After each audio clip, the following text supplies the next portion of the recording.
We have 6 highly popular running backs this week. We're here to tell you which ones to choose and how to build your lineups around them in week 9 on the DFS Powergrid for Football Guys. I'm here with Devin Knotts and John Lee. Before we get into the position-by-position picks, let's kick it off as we always do with Vegas. And John, as our Vegas expert, please kick us off and set us up for the week.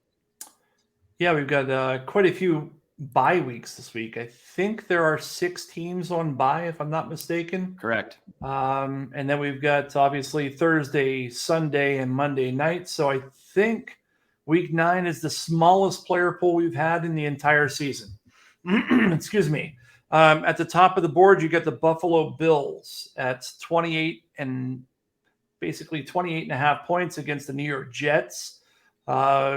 Josh Allen is going to love playing against Zach Wilson if Zach Wilson keeps throwing 3 picks every game. They're 11.5 point favorites. So big away favorites there in the Battle of New York. The next 2 teams, Green Bay and the Chargers, both coming in around 26.5 points against Detroit and Atlanta, respectively. So you got Buffalo, Green Bay, and the Chargers at the top of the list. The Chargers are an interesting team this week because they're both of their number one and 1A receivers, Mike Williams and Keenan Allen, look to be out. So we're going to be looking at names that potentially we haven't heard of before. It's the Bandy Bunch. The Bandy Bunch. So we'll talk a little bit about where you might go on that Chargers team outside of the obvious, which would be Austin Ekeler. Outside of that, you've got, so the 3 games we want to focus on, Green Bay, Detroit. We saw what Miami did to Detroit last week. The Chargers against Atlanta, which I think is really interesting on both sides. And then Arizona hosting the Seattle Seahawks. On the other end, in terms of defenses, you might want to target the Patriots against the Colts, who could be without a bunch of running backs. The Bengals against the hapless Carolina Panthers. And then at the top of the list, which is also the opposite, the Buffalo Bills hosting that same Jets offense, which looked awful last week. Yeah, so there's clearly a lot to talk about here. I mean, road favorites always kind of get our antenna raised a little bit. You know, I think it was Kenny Mayne that used to say games aren't played on paper, they're played inside our TV sets. So we do see on paper favorites and we want to jump at them, but road favorites are tough, particularly a Chargers team that's on the road with who else to throw to. We'll talk about Austin Ekeler when we get the running backs, but it looks like he didn't practice today.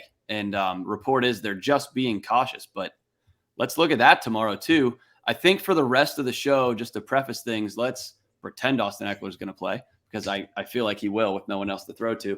And I think that's, spoiler alert, a guy that we may want to be building around this week, given the uncertainty everywhere else. But let's start, Devin, with quarterbacks. I don't have any, I don't see any major injury news out there with quarterbacks. Give us a start with where you're going. And we did, tip off the show talking about running backs, and we're obviously going to get there. So if you have any running back context in your quarterback plays, please feel free to put that in. Yeah, it's weird because we are another week where I don't want to go below 6K at running back. Yeah. So at minimum, that's taking up realistically $20,000 of my salary, at least in cash games. I don't see, I know it's a quarterback section, but I the way I approach every slate is I sort of say, okay, where are the value plays and where are the areas that I have to spend up in order to build a lineup? And, I look at the running back position, the 2 guys I have under 6K that are projected the highest are Antonio Gibson and Jamal Williams, and they're right at the cusp of 6K. So there's nobody that is worth playing under that spot. So what does that mean? Well, it means that I'm probably not going to be able to play Josh Allen because unless there's wide receiver value, and we'll talk about Bandy, I'm sure, but I'm worried about just the Jets against that defense. And does Buffalo call off the dogs early, which they tend not to, which could work in the favor for Josh Allen. So I do think a Josh Allen stack in a GPP probably makes some sense. However, he's going to be somewhat popular in the 12 to 14% range. So if I look at quarterback, I'm looking at a couple guys. I'm looking for cash this week. As much as I would love Justin Herbert, because Atlanta's pass defense just allowed 320 yards to PJ Walker, and PJ Walker had 60 passing yards earlier this season. So like how that happens, my brain sort of explodes. But I think I'm going Joe Burrow at home, $6,600. Sort of a must-win game for Cincinnati. Look, they got steamrolled on Monday, and maybe his price should be a little bit cheaper based off that performance. But we're going to talk about a running back in Cincinnati who's going to be popular that I absolutely hate. And this season is sort of on the line for Cincinnati. I mean, if they lose to Carolina, they got some problems with Deshaun Watson coming back and the Ravens still being the Ravens. So I think I'm going Joe Burrow in cash. GPPs is really interesting because there's a name that you guys are going to throw up all over, and he's less than 3% rostered, facing the Minnesota Vikings, who Minnesota, like the last couple of weeks, have really struggled against the pass. They've been great against the run, but they've allowed 418 yards to the Miami Dolphins. They allowed 326 yards to Kyler Murray.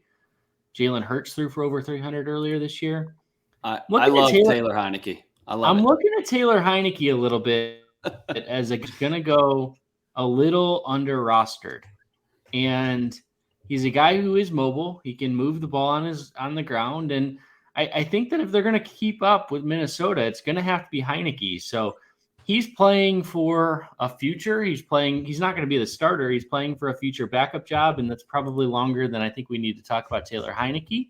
Thank you. But $5,400, I think that he has threw for 280 last week. So I think he has 300-yard potential this week. John, the irony of Devin talking about Taylor Heinicke and you smiling about it is not lost on me or any of our longtime viewers. So tell us why that's a horrible call.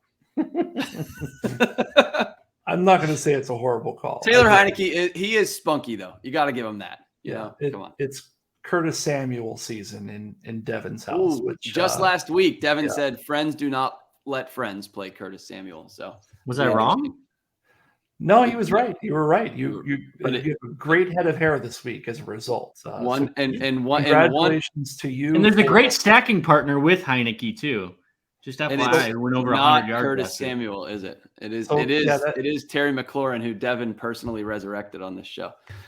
John, who do you like though? And it's not Heinicke. We know that. I mean, look, Josh Allen is a class play at the position this week. If you can get there, go ahead and play him. They've got the highest implied team total on the board against the New York Jets. But for me, it's Aaron Rodgers. Aaron Rodgers is the guy I want to have. 5,900 going up against the Detroit Lions.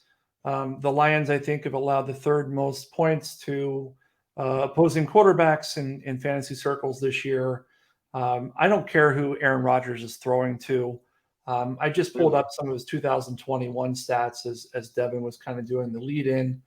Last year to this point in the season, he had exactly one 300-yard game. So the fact that he hasn't had a 300-yard game yet this year doesn't really concern me. He continues to put up 3x value on his salary. This week he's got the lowest salary that I can remember at 5,900. Excuse me. So I feel pretty comfortable with him in cash games, and I think he's a solid GPP play as well. But for cash, that's the guy I'm going to at just south of 6K. In terms of tournaments this week, I'm pretty certain this isn't going to change. Sometimes we talk about stuff on Sunday night, and I get a little concerned that There will be steam that comes in on Friday from all the touts who are saying, play this guy or play that guy. I don't think there's going to be a lot of steam in this realm. Trevor Lawrence this week might be my quarterback of the week for tournament play. He's 5,200, and he's going up against the Las Vegas Raiders. Guys, what team has allowed more fantasy points to opposing quarterbacks than any other team in the league this year? I'm going to guess you're going to say the Raiders. Yeah, it is. It is. The Las Vegas Raiders have allowed 22.7 points per game to opposing quarterbacks this year, which is above the aforementioned Detroit Lions as well as the Kansas City Chiefs. And we know why the Chiefs are doing that, just because they're always ahead. And they've done it to the likes of Andy Dalton, Davis Mills, Ryan Tannehill, Kyler Murray, who I think is awful. You can throw him in that, yeah. I mean, this is a great spot. And I love what it does from a tournament perspective with regards to being able to pay down at wide receiver, even tight ends. We'll talk about Evan Engram and how I like him as a GPP play as well. Yeah. And then you can slot in some high-end guys like Cooper Kupp, Tyreek Hill, and so forth. So Trevor Lawrence, my favorite GPP quarterback this week. Yeah, and look, I mean, we made faces, and Well, Devin's still like making Trevor faces. Lawrence better than I like Aaron Rodgers. Yeah, there's look, more. There's more upside. It's weird to say. Rodgers just scares the. I'll just say it. He scares the hell out of me. And sorry, Joe, but he has a thumb injury, which isn't great. And they legitimately could run the ball 40 times this week and just win the game that way. So I understand he was bad last year, but is that predictive bad in the first half of last year? Is it predictive that he's going to be good in the second half of this year? Without Devontae Adams, Correct. who are they going to throw the ball to? Guys, he's 5,900. He's not priced like a high-end quarterback. The guys immediately around him are Geno Smith, Matthew Stafford, Jared Goff, Kirk Cousins, and they've all had better years than he has. He's got the second highest implied team total on the board against the Detroit Lions, who Tua blew up for about 84 points last week. Tua has dudes to throw to as well. Look, I get it, John. It's not by no means is it a bad play. I think there's just as good a case as you have. There's that equal of a devil's advocate case. Devin, let's get John's. I want to talk Lawrence a little bit because when he first said it, we both were obviously out. But he did make a compelling case. I'll give him that. In terms of the opponent, the Raiders defense has been dreadful against quarterbacks who haven't had a salary of anything more than, the mid sevens on DraftKings. So not exactly a murderer's row. And you do have cheap guys you can stack with, which is kind of what you're looking for. John always talks about his quarterback plays are based on wide receiver plays. So there's rushing upside. I mean, Lawrence I don't think he's a good real life quarterback quite yet, but I mean, do you see it? Did John do anything to convince you that that's even a remotely good play? And it's looking I think he's fine. I don't like at 5,200. He doesn't need to do a whole lot. So yeah, I mean, the Raiders pass defense isn't that great. I don't hate Trevor Lawrence. I wouldn't play him as a cash game play. And I'm trying to pull up what I have him as for percent rostered here. I have Lawrence at like 5%. So I think he's fine. No issues with it, Trevor Lawrence. Okay. So let's move on. But just, to recap and you guys, we talk about Justin Fields real quick. Yeah. Good. That's a good call. I do want to talk about Fields. John, any upside here? 5,300. He's run for 45 yards or more in every game since week 3. I know he hasn't been able to pass, but they're attempting more passes. So. They are, and they have Chase Claypool, although I'm not sure that's going to matter a whole lot. But he's the best receiver on that team. He stinks. He's better than Darnell Mooney, so we'll say that. But doubtful. I think he's sneaky. I mean, I was on him a little bit last week, and he was okay, but Anytime you have a quarterback who can break a long run, I'm at least somewhat interested. Yeah, I mean, look, I don't hate the play. I'm looking at the numbers here. I will have him in my player pool, which is further than I think you and I got last week, Devin, with some of our questions back and forth. Darnell Mooney is what I would call a modest GPP play. Cole Kmet, very similar, probably a low end tight end. So my guess is, as of tonight, I'd probably end up with 3 to 4% Justin Fields. But I mean, it's a good play in the sense that you can do that double stack with a run back from the Dolphins, who have all sorts of receiving options, and it will be very low owned, which I like. Yeah, and I think, the guys are $100 apart, Fields and Lawrence, that is.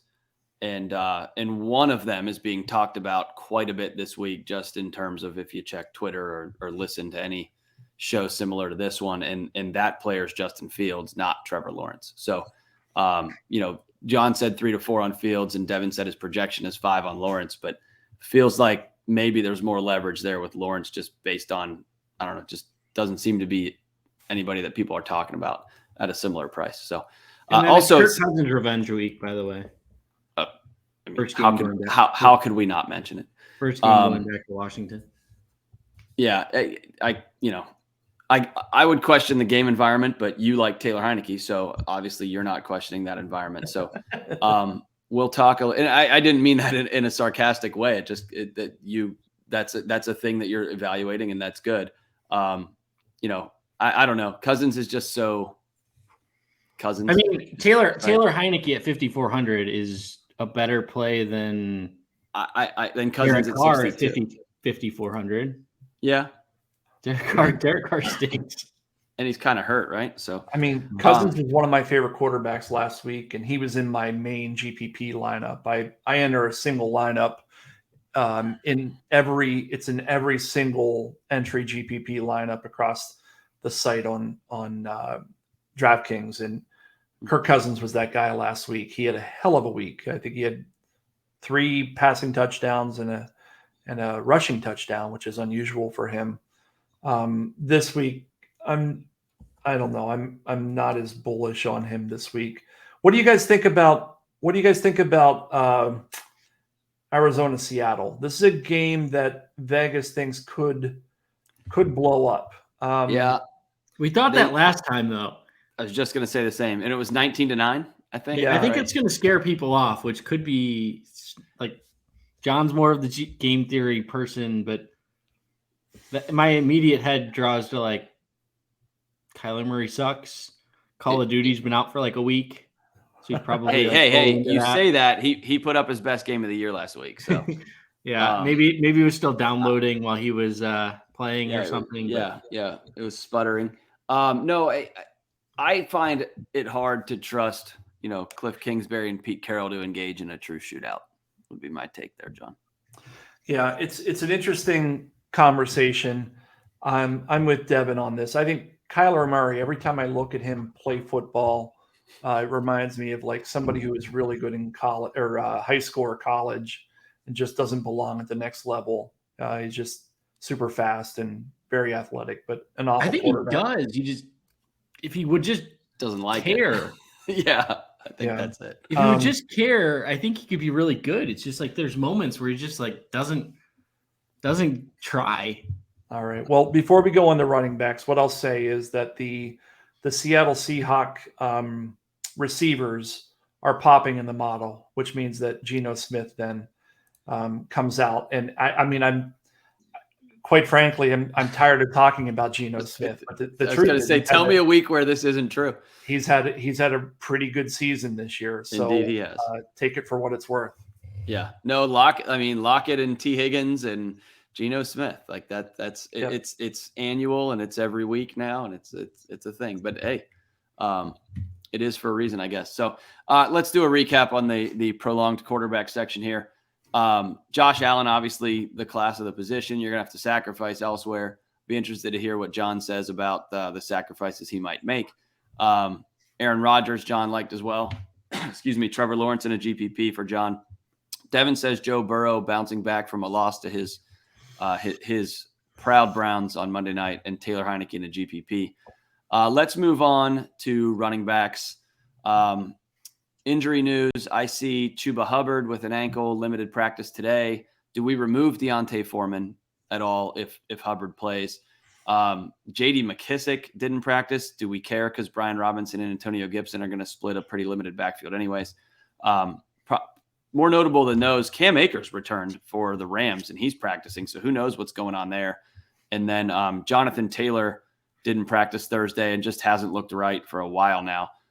So does Deion Jackson enter the pool? Maybe if we get news that Taylor's out on Friday, does Deion Jackson become that sub 6K guy? I assume he's sub 6K because why wouldn't he be? They traded for Zach Moss. I don't think that's going to be a thing yet. So, John, why don't you get us started on running backs and tell us where you're at? I mean, who's the lock and what are we doing with the 6 most popular? Maybe real quick, just reel off the 6 most popular and then what you're doing. Can I ask one question just real quick? Sure. A little bit of trivia. What player has the most targets over the last 2 weeks in the NFL? Only 2 weeks? 2 weeks. So Austin Ekeler? Last 2 games. Yeah. Austin Ekeler has 28 targets over the last 2 games. More than 20, probably 24 catches or something absurd like that too, right? Yeah. So, all right. So Austin Eckler's one of the 6. Who else are they?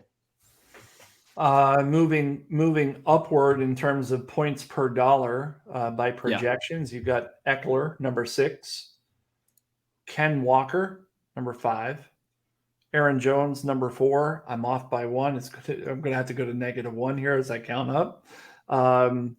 Josh Jacobs, Joe Mixon, Rhamondre Stevenson, number 1, Travis Etienne. So actually 7.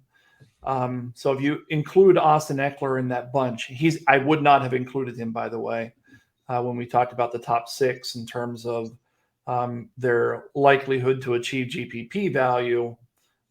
He would not have been in my top 6. That said, for cash games, I think he has to be included for the reason that Devin said for DK.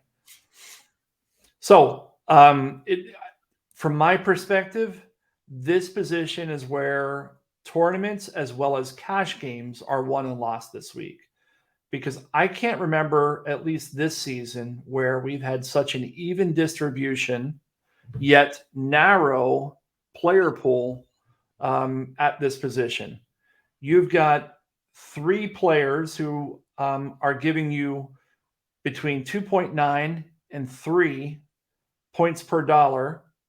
Those 3 are Travis Etienne, Rhamondre Stevenson, Joe Mixon. But then it's not a far shot off. You've got Jacobs, Jones, and Walker. All of these guys are going to be popular. I've got them, Devin's going to talk about his projections, but I've got them anywhere from 18 to about 25% owned for tournament purposes, which oftentimes correlate for cash games, double or triple. And at the end of the day, it doesn't really matter for cash games what ownership is. It just matters you have the right guys. All of which is a long-winded way of saying you've got 6 people at the running back position from which to choose from this week, and none of them come blaring out at you as saying, pick me, the way that we've had the last few weeks with folks like Kenneth Walker and Josh Jacobs 2 weeks ago. Pollard, and we could go through the list. But the last few weeks, there's been chalk upon chalk upon chalk, all of which has hits. I think this week is going to be really interesting because you've got a handful of players, and it's not going to be as chalky as it has been. Yeah. So Devin, how are you handling that? I mean, we talked player pool and John just mentioned them all. Are cash games, are you going 3 running backs? They're all going to be expensive, like you said earlier. So who are your preferred guys? And we know it's not Joe Mixon.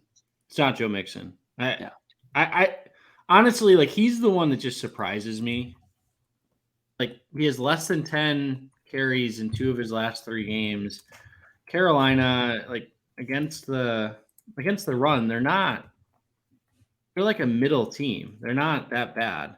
So I don't understand the Joe Mixon piece. He's catches passes, so maybe that's why people like him and hope that he balances out Kenneth Walker, who doesn't catch passes. So like the equilibrium between those two is, I don't know.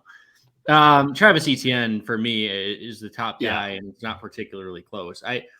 If there's one guy for me who's going to rise above and get to that 30% threshold, it's Etienne at 6,300. The price is far too cheap. And look, this guy, I traded Jamar Chase for him 2 weeks ago. Well, I got Kyle Pitts and Travis Etienne, but not that no one cares about my fantasy league, but that's how much I like Travis Etienne. So Etienne's, he's just a dynamic running back, and he's going to get the touches. He's going to get the volume. I don't have any concerns about that. And he can catch passes as well. I mean, he had 3 receptions last week. So Etienne for me is the clear cash game lock, along with Austin Ekeler, who I think you have to play in DraftKings cash this week, based off of just the pure volume that you're getting over, even over a guy like Cooper Kupp. And if we talk about, you really have to compare those two together. In my mind, there's no way that you're going to be able to get both, especially in cash games, and you're not going to be taking some low end flyers. But I look at Ekeler and Etienne as the top 2 cash plays, and then I'm going back to Josh Jacobs. I know I probably shouldn't, but one game doesn't really scare me off. You look at the last 3 games before that, and he was still getting 25 touches a game, $7,300. I think he's in a really good spot this week. So I'm looking at consistent touches, and for me, Joe Mixon just doesn't meet that threshold. Yeah, I mean, it's interesting because Mixon's getting the high value touches. He's not converting. It will be not hilarious, but it'll be so fantasy football if, you have Joe Burrow in cash, and this is the week Joe Mixon runs for 2 touchdowns instead of Burrow throwing for 3. It's hard to bet on at this point, given what we've seen. How about, you mentioned nobody sub 6K. So we know James Conner's coming off of an injury. He may or may not play. Darrell Williams, they put him back on IR after being hurt. Does Benjamin 5,900 interest anybody at all? Deontay Foreman at 6K if Hubbard doesn't come back. I think in normal weeks maybe, but it seems like given the context of how we have these 6 or 7 guys, the answers are probably no. But maybe I would take Hubbard. I would take Hubbard over Mixon if Chuba, or Foreman over Mixon. Foreman over Mixon. Sure. If Chuba doesn't play, Foreman goes right up there with any of them for me. I mean, he's probably top 2 or 3 if Chuba doesn't play. And he looked strong last 2 weeks, right? I think he's got 120 yards over the past 2 weeks each. He's a man who's trying to win a job in a place where nobody wants a job. So, I mean, I'm with that. I think it's a good call. Yeah. So let's keep an eye on that. Listeners, injury wise, keep an eye on Hubbard Friday and through the weekend, because I think that adds another player. And this, we don't want this recording to be dated, but let's be realistic. It's Thursday night. So keep an eye on that for people. John, anybody GPP wise that we didn't mention, or is this a week that you play the running backs people are going to play and kind of figure out your differentiation elsewhere? Or are you willing to just steer straight into the contrarian thing and just get off this pool and go somewhere else? What do you think? It's a really interesting week because as I look at the pool versus kind of how the model projects things, there aren't a lot of running backs that stand out this week. It's really tight. I think that ownership versus the percentage likelihood is very similar. The one running back that stands out is Leonard Fournette. Leonard Fournette right now looks like a really sharp play this week. Devin just trolling Devin. Vomited in his mouth a little bit. If this turns out to be wrong heading into the weekend, because ownership moves back and forth, especially on Friday into Saturday, if it really spikes one way or the other, I will correct myself in the comments of this video. That said, as of today, I believe that Leonard Fournette will be one of the sharpest running backs in GPPs from the best players in the industry. And happy to provide data on that on the back end if I'm mistaken. Yeah, I think it just goes with where he's priced, right? I mean, he's the 7th, 6th highest priced running back, and we've talked about 4 or 5 guys below him. So that makes sense. And then his role, even last week, everybody says Rachaad White's going to take his job, but last week he dominated snaps and routes, and perhaps he shouldn't, right? But we got to go with what we've seen from the team. A team desperate for wins. Do you trust the guy that you know? So that's an interesting call. The other thought, this is just me here, but Devin says no Joe Mixon for his various reasons. The one out of the main guys you all mentioned that we didn't really talk about other than just mentioning his name is Rhamondre Stevenson. I'm a little skeptical to play Stevenson. Last week, Damian Harris, he came back on the Monday night against Chicago, but he wasn't really back. He had 4 total touches. Last week, Rhamondre, did fine. He got the value because he had 7 catches for 72 yards, but Harris had 11 carries to Stevenson's 16.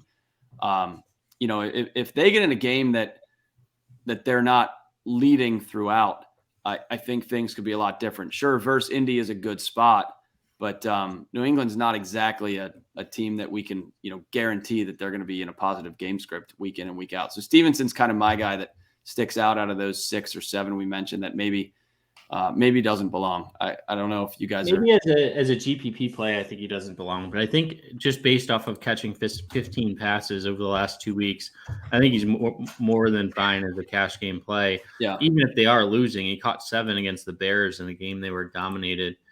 One GPP guy that's sub 5% that I don't know, but he averaged 15.7 carries per game in games that they've won, and he's averaged like 4 carries in the games that they've lost, and that's AJ Dillon for Green Bay. Nope. I'm not going to let you do it.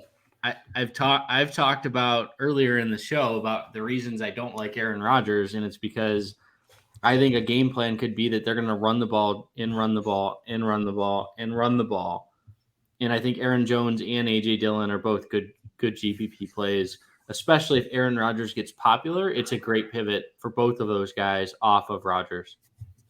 I can't let you take a guy who in positive scripts only averages 15 carries. Like, this is the Derrick Henry argument, and sure, the price is way lower, but nobody likes playing him because he doesn't catch passes. You don't like Kenneth Walker because he doesn't catch passes, and Kenneth Walker still touches the ball and does more good things with it than AJ Dillon does. I don't know, man. I've got to see a big game from him before I think about playing him. And I know it's GPP, but man, there's no upside there. To me, there's just no upside there. He has 14 catches compared to Kenneth Walker's like 5, but he's played the whole season and Kenneth Walker hasn't. Fair. I mean, it's the same. What I'm trying to say is one of these Packers running backs, it's probably Aaron Jones, is going to have a good game against this Detroit defense, who is, they're abysmal at every position, and I feel for Detroit because they were the great story coming into this season, and everyone loved Dan Campbell and biting kneecaps and all that ridiculousness, and they're 1-6, and they don't really have a path to like win more than 3 games. Yeah. Just the internet's number one wet blanket, Devin Knotts. John, right. You have a thought. I just have one more, and then we can move the wide receiver. Jonathan Taylor has not yet practiced this week, right? Yes. Let's talk about what that might mean against the New England Patriots, who I think are actually pretty good against running backs. They're second best in the league, but if Jonathan Taylor doesn't play and the Colts just traded Nyheim Hines. Correct. There's no other running back, there are, but nobody that we know outside of Deion Jackson at 5,200. We don't know what's going to happen at practice tomorrow at Friday, but folks listening to this are going to be listening to it and know whether or not JT practices tomorrow. If JT doesn't practice, what do you guys think of Deion Jackson in both cash and GPPs at 5,200? I like it. He's going to go super popular though, right? I mean, he's going to be popular. My issue is Sam Ehlinger was worse than I ever could have imagined. He was bad. So I like him for cash. I'm answering my own question. Yeah, I like him for cash. A build where he's fine. I don't like him for GPPs. I don't know that he has a type of upside that we're looking for. He looked really good against Jacksonville the week that they played them because he caught 10 passes. And who knows, maybe he does that again. But with an implied team total of 17.5 points, he would basically have to score every touchdown for that team in order to deliver 4x value on his salary. Yeah. He enters the pool though without Taylor. I think I'm glad you brought it up. I mean, not many running backs have caught 10 passes in a game this year, and who'd have thunk that Deion Jackson would be one of them. So you have to entertain it for sure. So 5,200, I would agree. But the other knock against him, I guess, is that, young quarterbacks don't check down as much and running quarterbacks don't check down as much. And Sam Ehlinger is both of those things. So he didn't run though. He was awful. Yeah, he was bad. But do we really trust him to get fired because of going to Sam Ehlinger? Do we really trust him to get to his third, fourth read and throw it to a running back? I mean, they're going to have to design screens for Deion Jackson to get there. So, which maybe they do. All right, we've talked too long about Taylor Heinicke and Deion Jackson. So let's move on. Before we move to wide receivers, just want to remind everybody, please subscribe, hit our bell, like the video, make comments. John's going to go in there himself and correct his takes based on Friday practice reports. John, accountability is saying it out loud and going back and doing it. So thank you for that. Wide receivers, some news in Green Bay. We talked about Aaron Rodgers, so let's talk about his receivers. Allen Lazard with his shoulder practiced in a limited fashion Wednesday and Thursday. Christian Watson was concussed last week, but appeared to have the shoulder pads on at least today. So perhaps he comes back. Romeo Doubs is not hurt, but has just been really sporadic. Robbie Anderson, who was traded to Arizona, Kyler Murray says, and Kyler Murray, the authority on football, says he'll be up to speed by this weekend. So take that for what it's worth. Not sure that's worth playing Robbie Anderson. Maybe it means that Rondale Moore stays in the slot like he did last week, which is probably better for him. Keenan Allen, who I wrote down as hamstring/age, appears to be out for the week. So Josh Palmer. Mike Williams will also be out, of course, like he was last week. Josh Palmer seems to be the Mike Williams replacement, and someone named Michael Bandy should be Keenan Allen's replacement. So let's talk about that. And then, guys, really the biggest question is what are we doing with Cooper Kupp? Let's just, Devin, I'll have you start on Kupp. Pretend it's a week where you're not spending $20,000 on 3 running backs, and Cooper Kupp would be your best cash game play. Would you play him with this ankle? And then, if yes, are you playing him this week? Given the context of the slate. No, because I think DeAndre Hopkins and Stefon Diggs are better plays. Okay, good. But so health wise, you're not worried. It's just really just strictly like there's other guys, right? Yeah. So we don't have to worry about it. Okay, John, you on Cooper Kupp, and then we'll go to other plays. I think you can go with Cooper Kupp, assuming he gets a full practice on Friday. I just don't know that you can get there at almost $9,000. Yeah. So, if there's any question, you can drop down the Tyreek and feel just fine if you've got that kind of cash. Yeah, I agree. I don't think he's necessary. Maybe that makes him a low-owned play that you're after in a different format than cash, but maybe not. I'm worried about playing him in season long, so that's kind of why I asked the question. It just seems this injury, people thought he'd be out for multiple weeks. Well, not worried. I'm playing him. Obviously, I'm worried he's not going to get 20 points. Put it that way. I'm obviously playing him. I think his upside is limited because I just don't know. I don't know that he's going to be at full health. All right, let's move on because we're not playing Cooper Kupp. Devin, who are you playing at wide receiver? Yeah, DeAndre Hopkins, I mentioned, is my favorite guy this week.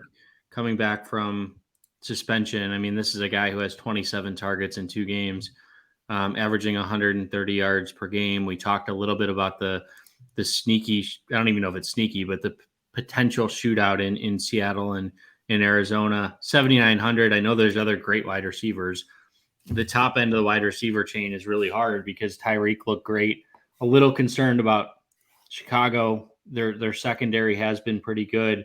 In weather situation in the Miami teams going up north, how that's going to work. And I'm entirely nitpicking here, by the way. I love all three of those guys in Hill, Diggs, and in Hopkins. Diggs is a similar situation where it's a blowout potential. Facing the Jets and they get a pick 6 or 2, and how much does he have? So really nitpicking, but I'm going to go with the cheapest guy of the three in Hopkins. Michael Bandy, I think he's a PPR guy. I don't really love him, but at 3,500, we've talked about lack of value, and he's the guy in cash games. If you want to go there, 6 targets, but he had 1 catch. So that's sort of what you're getting. But Josh Palmer, we've seen so many times and times and times and times again, and he just never really does much. But at 3,500, I expect him to be popular. I would probably fade him in a GPP setting just because he's trending to be 10+% rostered at the moment.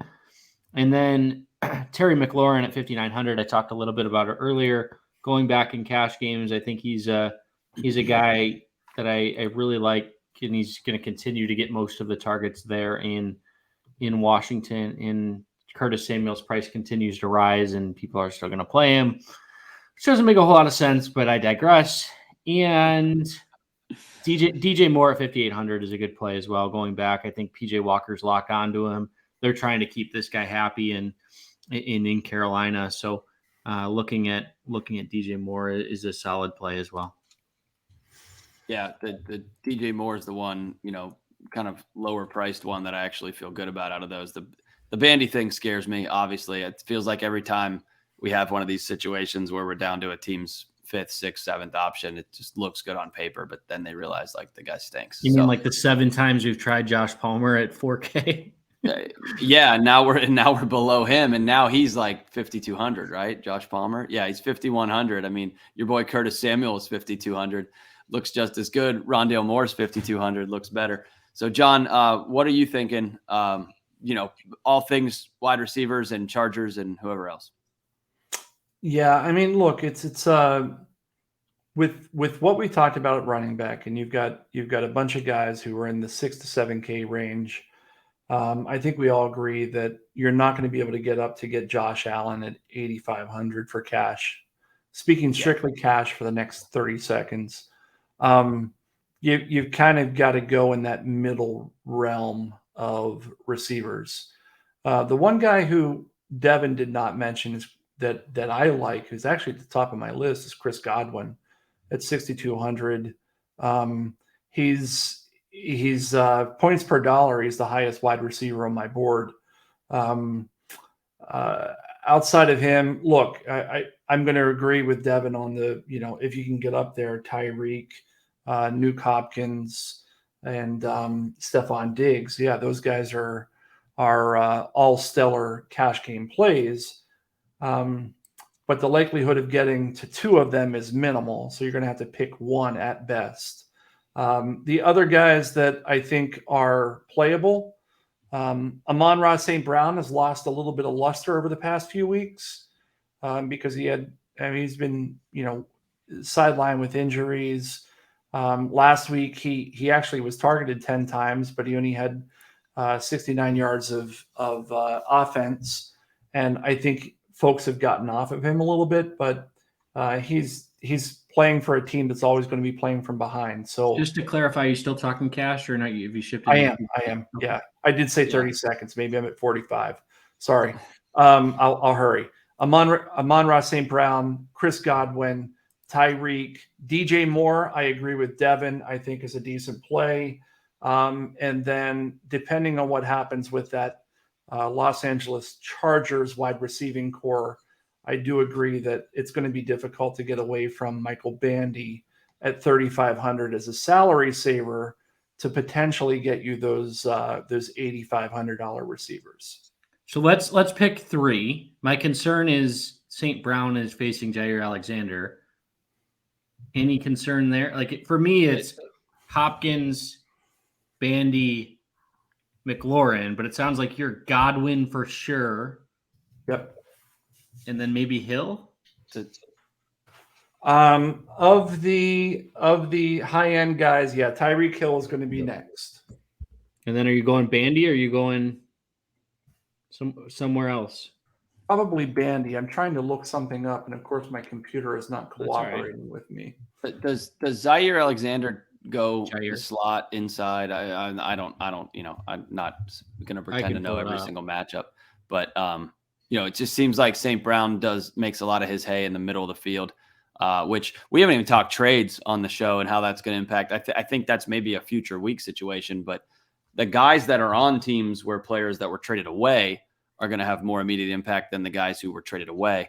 So, without, TJ Hawkinson's one huge game was the one Amon-Ra St. Brown missed. And so it just kind of goes to show those guys do their work in the same part of the field. So, St. Brown's not going to be outside and he's not necessarily shadowable as a slot guy. So I think his outlook is pointing up for sure. And I think he's a good GPP play. I just think his floor is a little low. But I'm referencing another site that I'm not allowed to reference, so I won't quote them. And we all know what site that is. But Jair Alexander unsuccessfully shadowed Terry McLaurin in week 7. So he stayed at his right cornerback spot last week, despite going against Stefon Diggs. So Stefon Diggs moved around. Alexander stayed on one side. And so the premise here is that he rarely goes into the slot. So we should not expect him to shadow Amon-Ra. And Devin, as Terry McLaurin's biggest fan, you should have known that. I don't watch Washington. I know, I'm just kidding. But McLaurin went 5 for 73 and a touchdown in the Taylor Heinicke return game a couple of weeks ago. So listen, receiver, we talked running back, but receiver is kind of it's just as critical this week, right? Because and every lineup has to mesh together. But there's a lot of plays. I'm shocked no one mentioned T. Higgins at 7,300, Devin. Cincinnati's wide receiver 1. No interest in general, or just because this week there's other better plays? There's other better plays. I think he works better with the complement of Jamar Chase. And I can find $600 to go up to Hopkins. So for me, it's entirely just his salary has gone up too much because of the Chase injury. Yeah. Which is and Godwin just can. I don't play Godwin because he doesn't score touchdowns. That's I know. That's the FanDuel guy in you speaking, but I agree. The upside is really, really tough there. And if John has a cash lineup with Fournette and Godwin, Godspeed, my friend. Anyways, let's move on to tight ends. Fournette was a GPP play for the record. Was he? Okay, my bad. Yeah. My bad. You're right. I should have recapped every position, which I'll do now for wide receivers. John likes Godwin and cash because he likes to play it safe. Amon-Ra St. Brown as well. Tyreek Hill, DJ Moore, Michael Bandy. What a world. Devin likes DeAndre Hopkins, Steph Diggs, Tyreek Hill, Michael Bandy again, and also DJ Moore. One quick question, guys. I want to move on because of time, but I wrote down a name. His quarterback was mentioned earlier as a possible play. Similar box score profile to Tyreek Hill, similar price to Tyreek Hill this week. And I say box score profile in that he's had, 2-3 blow up games, 2-3 stinkers, but also a pretty solid floor each time. What about Justin Jefferson? Nobody's talking about him. We know he's got 30-point upside in any given week.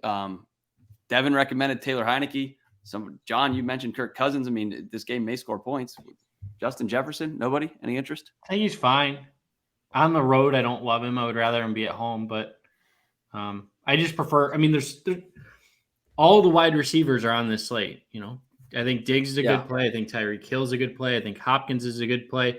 I even think Waddle's a good play at 74. So there's picking between these top end receivers is who's going to go off, and that's sometimes difficult. But Yeah, and for me, it was just tournament leverage was the reason. He's going to be like 7% rostered, so I think like there he's fine.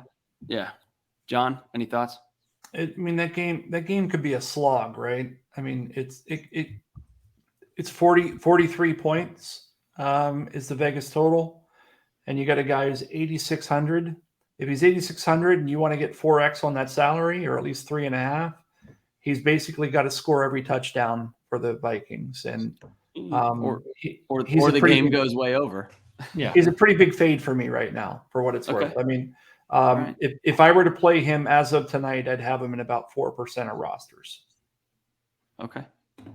All right. One of these weeks, I'm going to come up with a play that John actually agrees with. But no, it just struck me that no one's talking about him. He seems like a guy who's just, from a season-long perspective, just due to have a nuclear game. And maybe that's not this week, but struck me. All right. Before we move to tight ends, I just want to remind everybody, check out footballguys.com/DFS. We have a solid cast of characters putting out articles there, including our own Devin Knotts, who every Sunday morning publishes and updates his FanDuel, cracking FanDuel article where he lets you inside the mind of Devin Knotts. I don't know if you really want to be there or not in general, but from a DFS perspective, it's a great place to be. So let's move on to tight ends. Devin, since I just cracked on you, why don't you get us started at tight end? This one's going to be interesting since we have so much focus on the other positions. John, have the Sharps lost all their money on Tyler Higbee yet? Ooh, well, they're going to do it again this week. Yeah. Tyler Higbee, the Chris Godwin of tight ends. Yeah, the target monster who doesn't produce. Michael Mixon of tight ends. Yeah, you could say that. I'm not going to Tyler Higbee this week. I think there's two guys who are cheaper, who are better plays. And that's one was already mentioned by John, 3,300. I think Evan Ingram's in a really good spot this week going up against the Raiders. Look, a lot's been said about Jacksonville already, and we're sort of short on time, but 40 yards or more in each of his last 3 games. And then the other guy going all the way down, 2,500, Brock Wright, filling in for TJ Hawkinson, who they just traded to Minnesota. We talked about if you like Aaron Rodgers, if you like Rhamondre St. Brown, they need another target there. And 2,500 in a week that could be difficult. I think Brock Wright is not someone I love, but someone that if you didn't want to play Michael Bandy and you needed savings, I think he's completely fine. Wow. That's not a play that Devin typically, I'm taken back by that. You recommending a guy that most people haven't heard of is foreign. John, while I catch my breath, who do you like at Ryan, I was like, he's not even in my player pool, and I entered him into my model, and I'm like, okay, well, maybe. Surprised DraftKings even has a price on him. No, I'm just kidding. He's 2,500. Although I don't have any implied ownership on him because he also is working his way. I think he's going to get higher than that. I think he'll get to like the 6-7 range. He's working his way through the concussion protocol at the moment, which I looked at today and didn't write down because I didn't think it mattered. I thought Devin would roll his eyes if I mentioned it. So worth noting. I don't think he's a GPP play. I think he can catch 3-4 passes at 2,500 as a cash game play. If you don't want to play Michael Bandy, I think he's the guy that you would want to go to. That's all. Okay. Yeah. No, just still surprised. John, who do you like? Working extra time, trying to dig a little deeper this week. Yeah, I love it. Look, I think that the cash game play this week is still Tyler Higbee, 3,700. I think I posted in our internal board, he's got 36 receptions this year and no touchdowns. Positive touchdown regressions coming for a big guy like that. That's probably where I'll go for cash. For GPPs, probably as of now, my favorite 2 players are one that was already mentioned by both Devin and I. That's Evan Engram, for reasons that Devin already elucidated. The other is Robert Tonyan.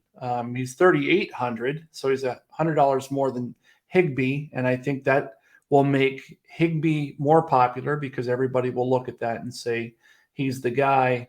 But Tonyan arguably is the best receiver in Green Bay right now. And again, with the second highest implied team total on the board this week, I like him quite a bit. He's about just over 20% likely to hit GPP value. And at least my numbers indicate he'll be rostered on about 10 to 12% of rosters, which makes him a pretty strong play for tournaments. Speaking of strong plays for tournaments, and I think the salaries, it's not expensive, but it's prohibitive for cash. We're talking so much about people who are going to catch the football for the Chargers, and Gerald Everett is so much more proven than Michael Bandy, than Josh Palmer, than DeAndre Carter, than anyone except for Austin Ekeler. It's hard to get the money in a cash game, but I just feel like when teams have like nobody to throw to, they're going to, even if a guy is normally their fourth target, he's just going to go up to being their second target rather than these no names surpassing him in that pecking order. So I don't know what the percent ownership shows, but Gerald Everett kind of popped off to me just in a sense of what the heck is LA going to do? Yeah, he's like 4% right now for me. He'll go up. I've got him at 6, but I agree with you. He'll get up to 10. Yeah, it just seems like if they score, right, it can't be all Austin Ekeler. It just seems like he's going to have a better than usual game, unless you think they're just not going to get to their team total or approach it. I trust him more than Michael Bandy, and I know he's more expensive. I get it, but just the thought there on if we're really trusting the Chargers to score points, are we in on Michael Bandy doing it? I'm still skeptical. Anybody else we didn't mention here at tight end, guys? One thing I should have mentioned, Darren Waller, hamstring, limited practice. He was also limited all last week and got ruled out. So Foster Moreau, 3,200, 6 for 31 last week. Not good, but in a game where Vegas did almost literally nothing else. Does that interest you at all, or are you just Evan Engram for 100 more? Evan Engram. Okay, fair enough. Anybody else we're not mentioning here before we move on? Devin's boy Kyle Pitts finally showed up last week. Will he do it again, Devin? I mean, hard to imagine he can string 2 games in a row that he has more than 20 yards. So I'll take the victory lap for mentioning him for maybe the first time ever. And I won't mention him again probably for another 8 weeks. Sounds good. So when we're nearing the fantasy season-long playoffs, we'll be Devin's next Kyle Pitts mention. All right, guys, let's move real quickly to defenses. Devin, why don't you get us started on defense and who you like here? Yeah, there's not a lot to like. I mean, no, there's not. A lot of these low-end defenses are pretty rough. The lowest one that I think I'm comfortable going with, oh, God. Panthers? No, not Colts. If I'm maybe the Colts. I mean, I think it's probably Chase Young is back for the Commanders. So at 2,400, I can see them being somewhat sneaky. Kirk Cousins has been known to throw interceptions a time or two. But yeah, the Colts are probably an okay play. The GPP play that I like, you guys are going to laugh. Nobody's going to be on it. Chicago Bears. Going up against Miami at home. Windy. Tua has already been concussed twice. We'll see. I'm not laughing because I like it. Yeah, I like it. My plays at the position, the chalkiest play this week will be the Tampa Bay Bucks against the LA Rams, especially if Cooper Kupp is out.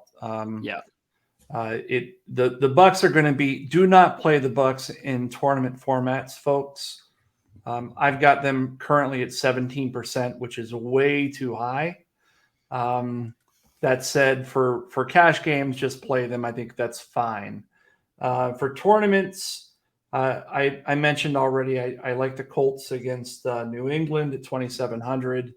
But I think there's some allure to paying up at the position and taking the Bills at 4,300 against Zach Wilson, who just doesn't look like he belongs right now. I could make the case that you could potentially go there in cash. If you can get there, I mean, It may be a week where it's worth finding $1,000.